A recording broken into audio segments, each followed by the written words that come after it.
మీ పెట్టుబుద్ధి మీకు ఒక ఆశీర్వాదమే, ఎందుకంటే కనపడకుండా అది మిమ్మల్ని ఎన్నెన్నో దుష్ట స్వభావాల నుండి కాపాడుతుంది. అవి సందేహం, నిరాశ, అవిశ్వాసం, దురాశతో కూడిన అహంకారం ఇంకా ఈర్ష్య.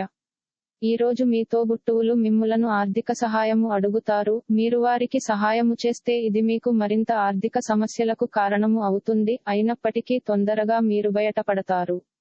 మీరు కుటుంబంలోని ఇతరుల ప్రవర్తన వలన ఇబ్బంది పడతారు. వారితో మాట్లాడటము మంచిది. మీ కలల రాణిని, స్వప్న సుందరిని ఈ రోజు చూస్తారు కనుక అప్పుడు ఆమె కలవగానే కళ్ళు సంతోషంతో చమక్కుమంటాయి, గుండె వేగంగా కొట్టుకుంటుంది. ఉద్యోగ కార్యాలయాల్లో మీరు మంచిగా భావించినప్పుడు ఈ రోజులు మీకు మంచిగా ఉంటాయి. ఈ రోజు మీ సహోద్యోగులు, మీ ఉన్నతాధికారులు మీ పనిని మెచ్చుకుంటారు మరియు మీ పని పట్ల ఆనందాన్ని వ్యక్తం చేస్తారు. వ్యాపారస్తులు వారి వ్యాపారంలో మంచి లాభాలు పొందుతారు. ఈ రోజు మీ స్నేహితులు మీ ఇంటికి వచ్చి మీతో సమయము గడుపుతారు, అయినప్పటికీ మత్తుపానీయాలు, ధూమపానం స్వీకరించుట మీకు మంచిది కాదు, కాబట్టి వాటికి దూరముగా ఉండండి. ఈ రోజు మీ జీవిత భాగస్వామి మీకోసం నిజంగా ఏదో స్పెషల్ చేయవచ్చు.